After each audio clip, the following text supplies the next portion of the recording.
So we'll start with the Indian philosophy. Few basics we cover up before we pick up the main topics. It is less of a philosophy and more of a darshan, because philosophy is not exactly, not even an English term, so it has a different meaning than what it means uh, for Indian darshan. So it's not a direct translation, and there is a reason for it. I think I'm using the right tool. Yeah. So darshan is basically seeing or direct realization, and it is connected a bit to spiritualism, which is directly connected to liberation or moksha or nirvana or kaivalya, which is not the case with Western philosophy. And their philosophy actually means love of knowledge, phil plus Sophie, as they call it, pursuit of logic or analysis or intellect. That's what philosophy means in the Western sense. And yeah, that was it. So we will move forward. We have some topics. So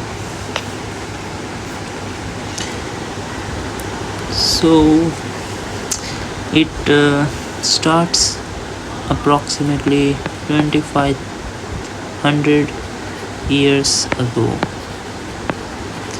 That is, I think around 500 BC. Yeah. This was a time around which Vedas were, took a more solid form, and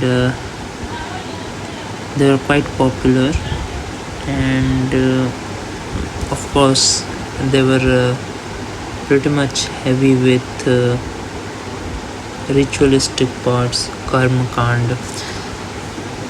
Yeah, Vedas of course have multiple parts. We can divide them. One is karma kand, one is the jnana kand. This is what Upanishads are. And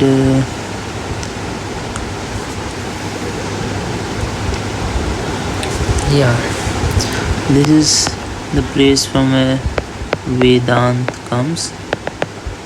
Ved plus Ant, end of Vedas. And this is the ritualistic part.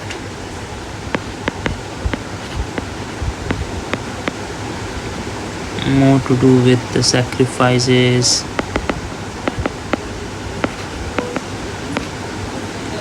yagyas. This is not yagya,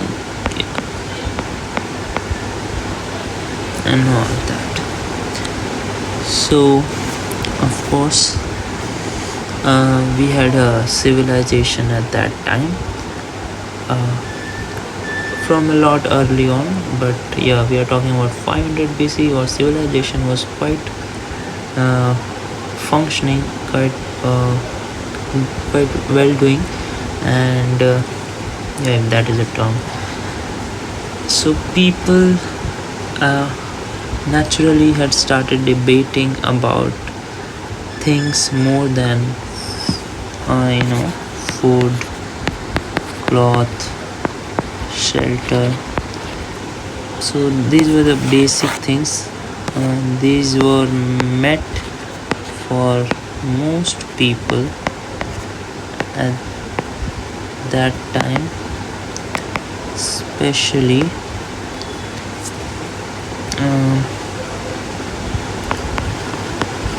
Brahmins and other scholars.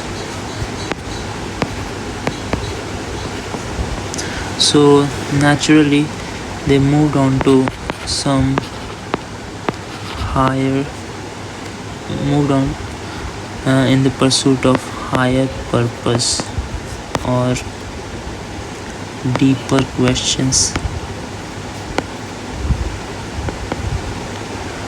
like God, soul,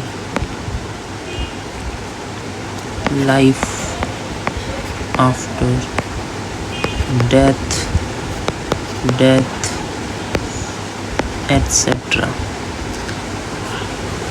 So, since the basics were met for most people, they took part in these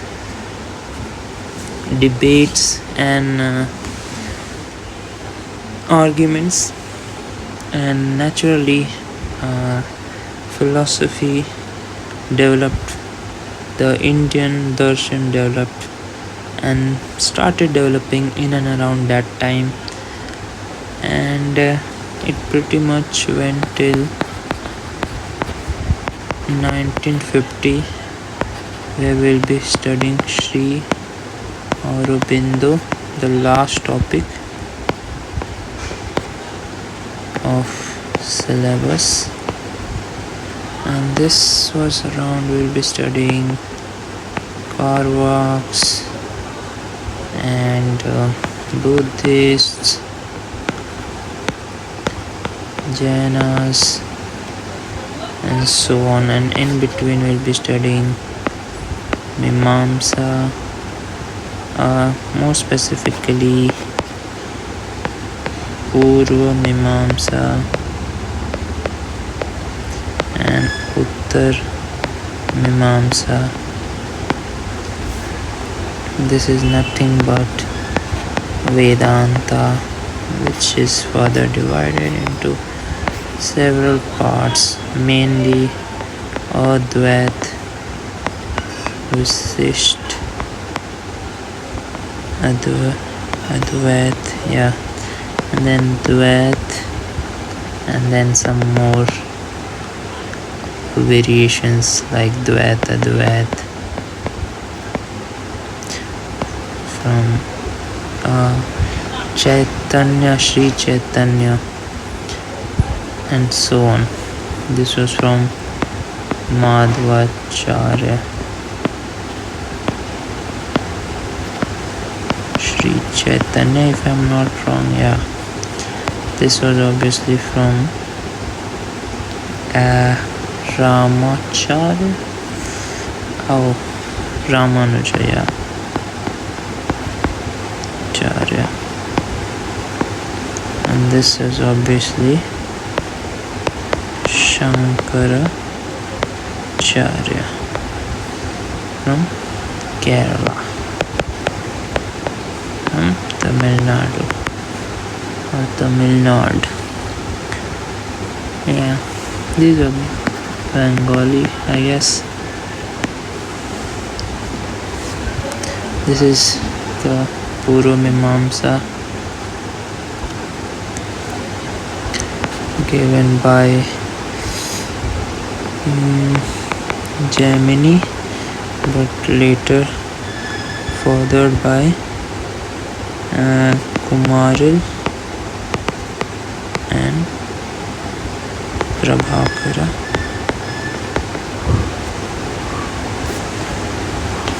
This was obviously done by Buddha, Gautam Buddha.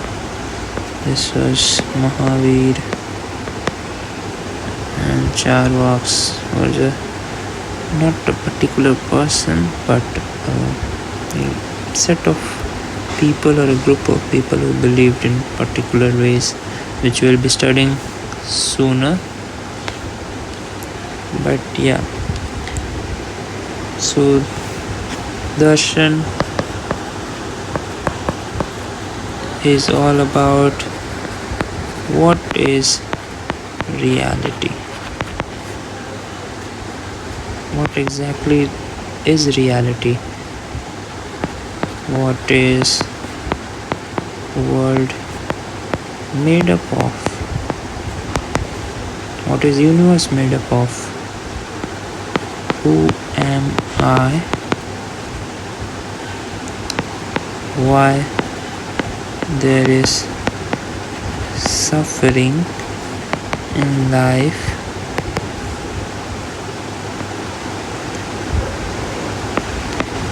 How can suffering end?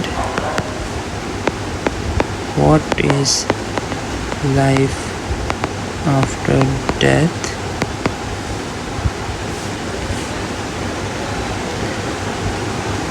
Etc.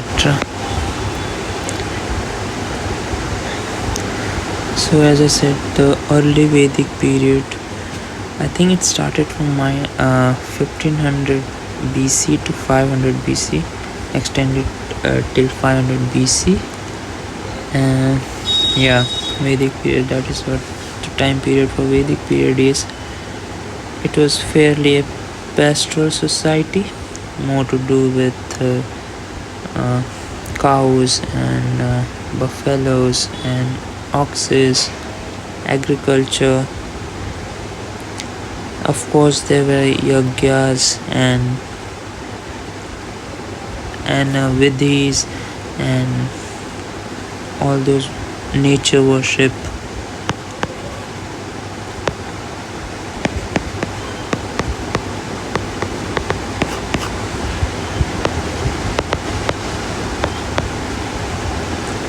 Pastoral society.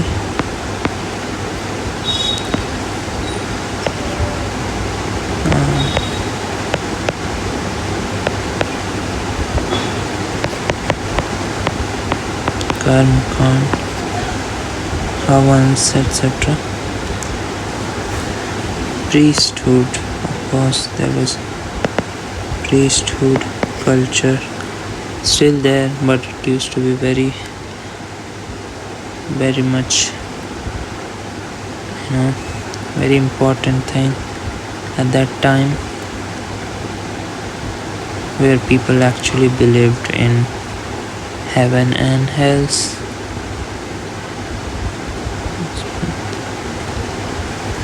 The later Vedic period was more agricultural and more trade, better managed kingdoms, surplus production of different grains, urbanization, and rise social mobility of various class, especially merchant class. So yeah, things will change. We will see how these things, how societal things, political things, socio-economic, political, or even geographical things, factors matter, and how do they influence the society and consequently the beliefs or philosophies of that society.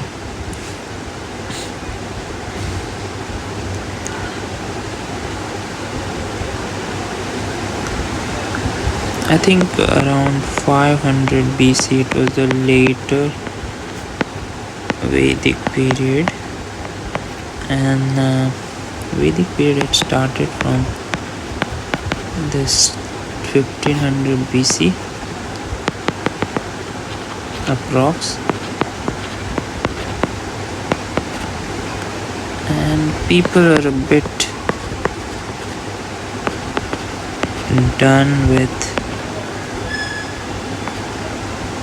this too much ritual focused,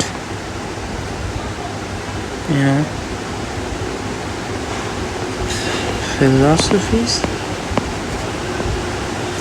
and that is when this new way of thinking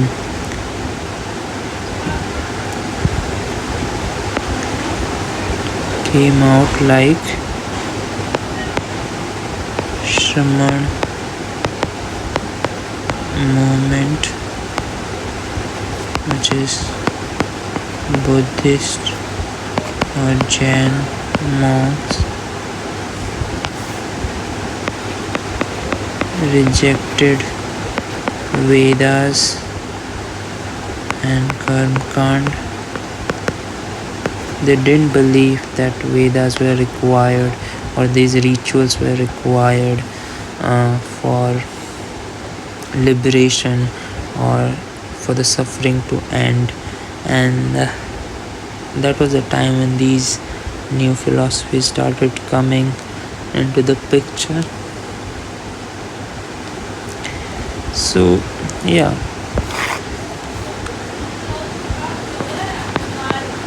Bhartiya Darshan can be divided into two major groups, Astik and Nastik.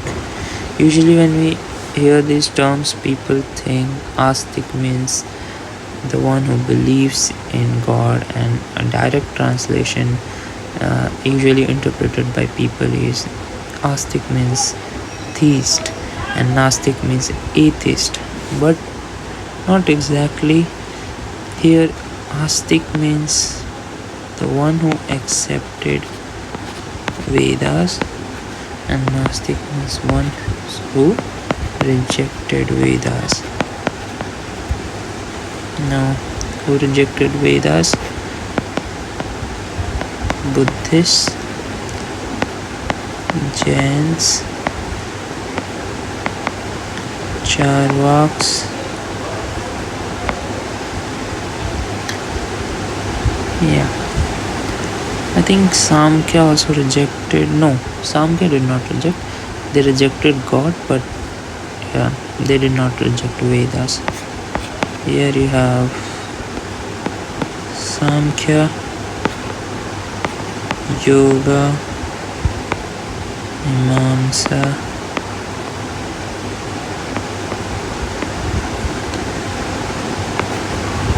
Purva Mimamsa. This is Uttar Mimamsa, which is also Vedant, Uttar Mimamsa. And I think, yeah, that is it. Of course, we have Sri Aurobindo's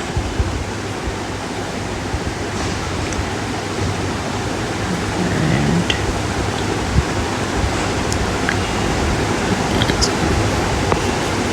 Nyaya Vaisheshik.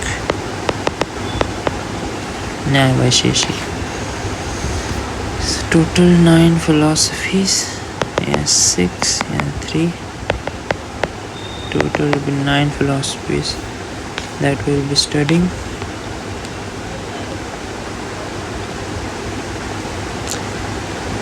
Yeah, so if I had to give a brief introduction about every philosophy, I would start with Charvaks, and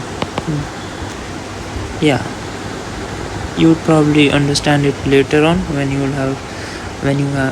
will have a decent understanding of the topics. But still, I will go on because this can also be a revision lecture. So for those people, it will be helpful. Only perception is trustworthy. They believed in seeing, and we study their philosophy first. Sooner, then comes Jainism. One of the basic things about it is that it says reality has many sides, not one, not two, but multiple and perhaps infinite sides, infinite perspectives, and none of them are correct single-handedly, but rather a combination of them have to be used to understand things better, and no thing can be understood totally because human perspective is limited.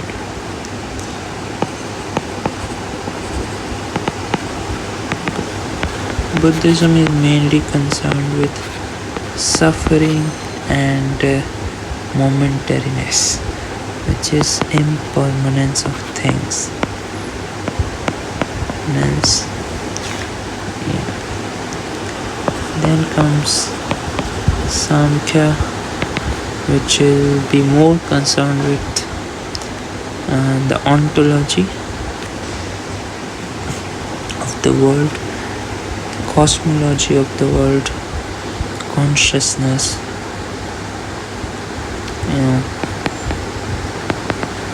consciousness and matter. It will be concerned with consciousness and matter and their interaction and so on. Then why consciousness seems trapped and in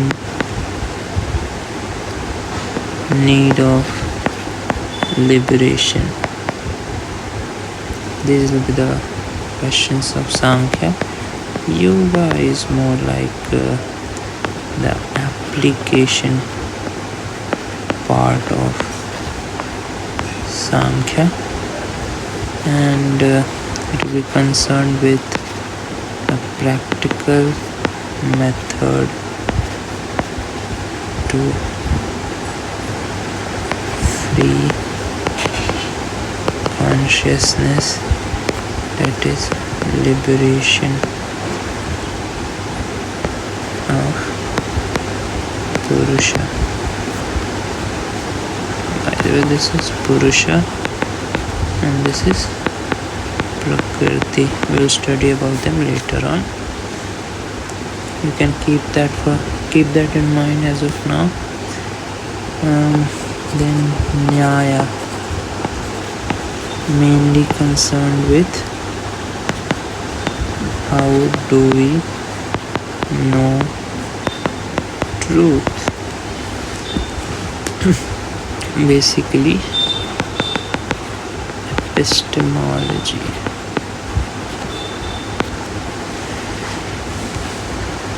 And then comes Vaisheshik, which is in company with Nyaya. It is concerned with the ontology,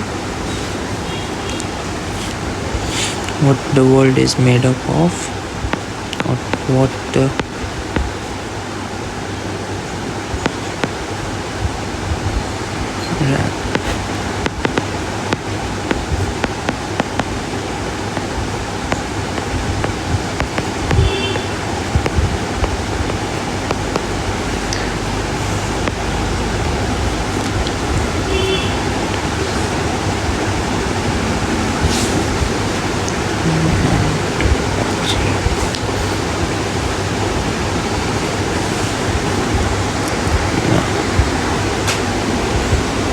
then comes Mimamsa.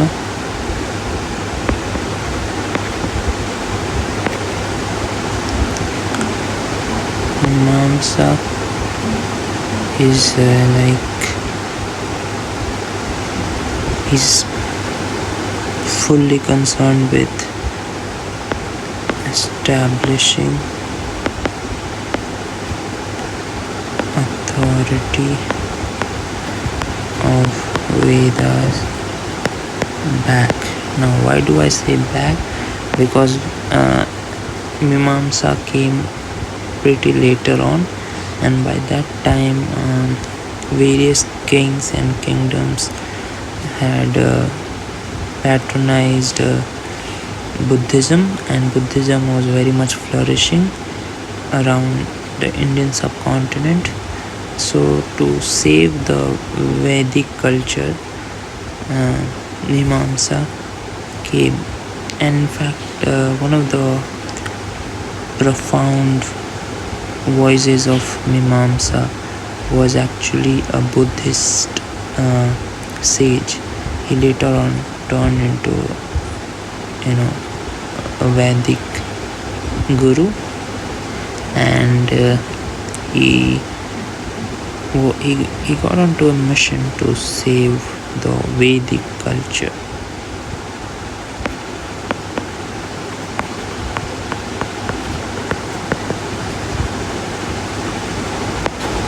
From the lamp of Buddhism.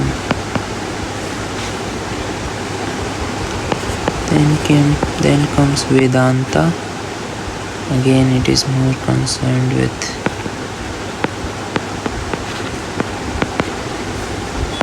ultimate reality and status of Jiva world, and yeah, I think that's it. Then of course Sri Aurobindo.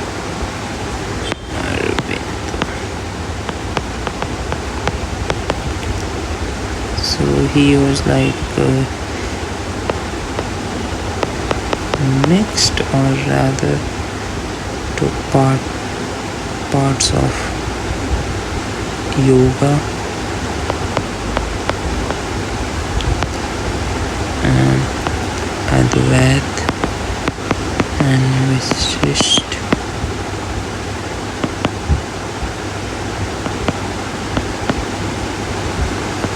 Advait.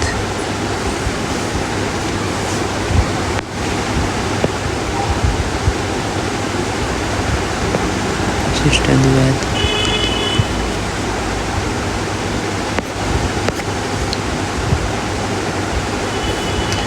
Is concerned with not liberation of an individual, but rather liberation, no liberation, but was rather divinization of the society or the world. So basically, you shouldn't go to God.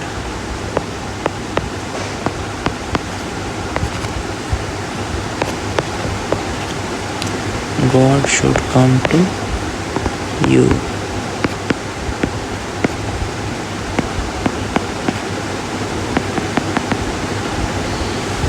Kind of. So yeah, that is it. And in the next lecture I'll be discussing Charvakas from my short notes on philosophy. It is made up of infographics really, which I have created using my notes from the coaching notes which I have downloaded from one of the toppers Telegram channel.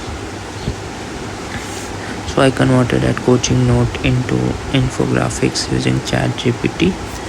Nothing special. So see you